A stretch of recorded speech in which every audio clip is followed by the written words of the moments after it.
Di dalam kehidupan kita sehari-hari, ada ya orang sudah disakiti, sudah dihianati, sudah dibohongi, ditekan dan diancam, tapi dia masih bisa bertahan demi apa? Demi anak-anaknya. Ini untuk orang-orang yang sudah berumah tangga ya kalian. Bagi kalian yang sudah berumah tangga, sebenarnya orang berumah tangga itu bukan seperti drama Korea ya, yang mau tidur ada yang meluk, mau makan ada yang nemenin, mau jalan-jalan ada yang nganter. Bukan cuma itu, tapi kita itu berumah tangga itu menyatukan dua hati, dua pikiran, dua kepala ini disatukan menjadi satu. Apakah kalian bisa? Mungkin 1-2 tahun ya oke lah ya, 10 tahun, 15 tahun oke lah ya. Ujung-ujungnya apa? Ujung-ujungnya banyak sekali di sana yang sudah 25 tahun, 30 tahun itu masih pisah. Bikin sayang nggak? Iya, bikin sayang sekali, karena perjalanan hidup yang sekian lama, kebersamaan yang sekian lama itu sia-sia. Sudah ada anak, sudah ada banyak sekali komitmen, banyak sekali yang kita dapat di sana selama berpuluh-puluh tahun, tapi masih ada juga yang pisah. Kalian tahu kenapa sih sampai terjadi seperti itu? Hai sobatku semua, terima kasih ya kalian yang masih setia di channel ini. Semoga kalian yang masih setia di channel ini diberikan kesehatan dan dilancarkan segala rezekinya, dan mudah-mudahan kita diperluas wawasannya. Contoh kehidupan sehari-hari itu tidak ada di dunia persekolahan, tapi contoh kehidupan sehari-hari itu sebenarnya guru yang nyata, yang harus kita ikuti, yang harus kita renungkan, yang harus kita contoh. Orang berumah tangga biasanya sudah menikah sudah aman. Sebenarnya bukan sudah menikah sudah aman, justru menikah itu kita harus punya kehidupan yang baru. Punya kehidupan yang baru itu bukan iya nanti kalau tidur ada yang meluk, kalau makan ada yang masakin, kalau jalan ada yang nganterin. Cari sama-sama, nanti sukses sama-sama. Bukan semudah itu. Orang berumah tangga itu dua kepala, dua pikiran, dua hati dijadikan satu. Kalian tahu nggak sulitnya itu bagaimana? Sedangkan terkadang kita sendiri, jalan sendiri saja kita bingung mau kemana. Kita saja bingung dengan diri kita sendiri, mau apa, mau ngapain. Tapi ini 2 orang. Habis 2 orang punya anak jadi 3 orang, jadi 4 orang, jadi 5 orang. Itu permasalahan tuh jadi banyak. Jadi bagi kalian yang punya pasangan yang bisa mengerti kalian, bisa memaklumi kalian, bisa menerima kekurangan kalian, dan bisa menyayangi kalian, bisa menjadi contoh yang baik, itu kalian harus bersyukur sekali. Tapi di luar sana banyak contoh-contoh orang yang nggak baik, yang pemabuk, pulang ke rumah istrinya dipukul, ditekan, dihianati, dibohongin, diancam. Kebohongan yang banyak sekali dia lakukan, tapi wanitanya masih sabar. Karena apa? Karena ingin mempertahankan rumah tangga, ingin menjaga anak-anaknya walaupun hatinya itu tersakiti. Kalian tahu nggak, wanita yang seperti itu rela mengorbankan kebahagiaannya sendiri demi anak-anaknya, demi orang-orang yang tercinta, demi keluarganya, demi orang tuanya. Tapi dia sampai lupa bahwa dirinya sendiri itu juga butuh kebahagiaan.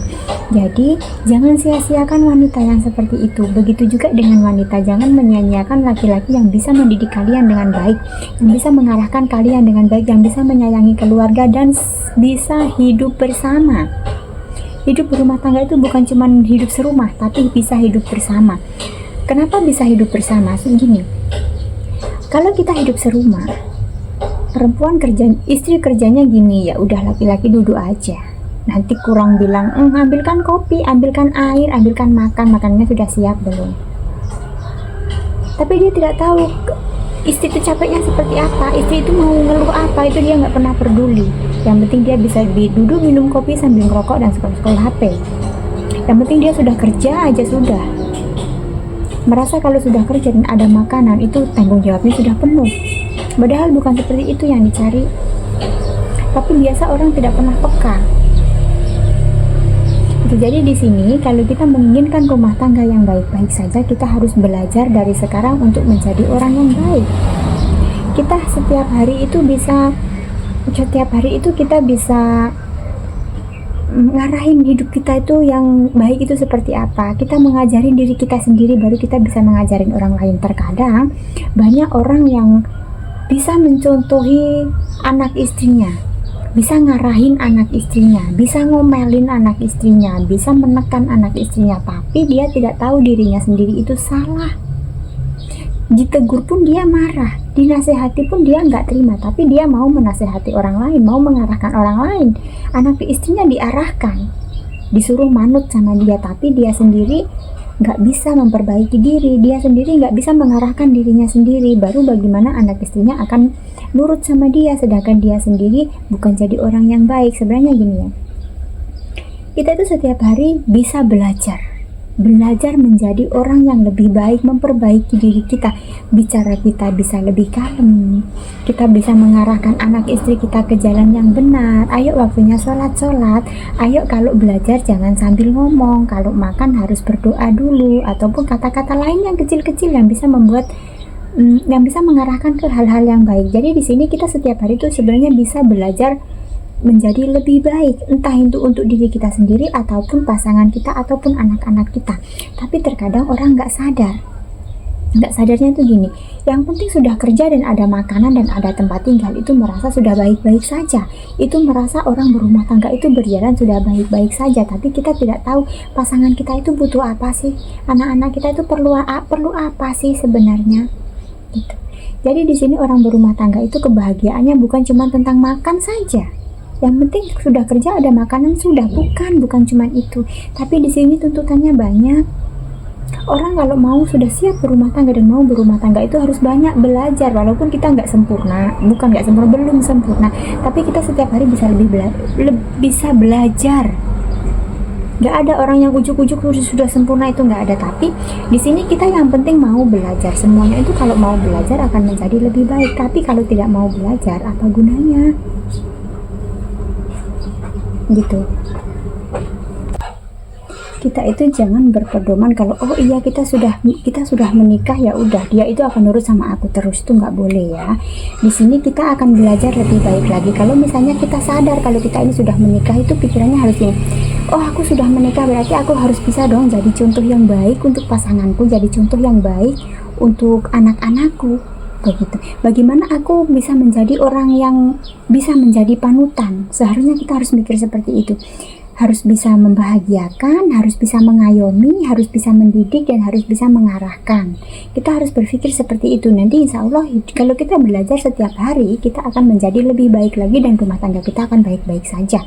Tapi kalau kita berpikirnya ya udah aku sudah nikah, ya dia harus nurut sama aku, dia harus tahu posisi aku, dia harus menerima aku. Nggak ada orang seperti itu. Pasti pasangan kita akan sakit hati, dan pasangan itu kalau sudah sakit hati menumpuk tidak diobati, itu akan menjadi bumerang, itu akan menjadi sakit hati yang luar biasa yang setiap sewaktu-waktu bisa meledak gitu. Jadi kita itu hidup berumah tangga itu yang kita ambil, kita itu hidup dengan pasangan kita itu orang lain loh, bukan saudara kita, tidak ada ikatan darah sama kita, tapi orang lain yang kita ambil, yang kita jadikan pasangan kita. Nah, dia rela meninggalkan keluarganya, rela meninggalkan semuanya demi kita, demi hidup bersama kita. Jadi kita harus perlakukan dia dengan baik. Jangan semena-mena, jangan cuman yang penting ada makanan, ada tempat tinggal, ya udah itu sudah beres, itu sudah berumah tangga. Jangan, nggak boleh seperti itu ya. Tapi di sini kita itu harus bisa berumah tangga itu yang sejalan.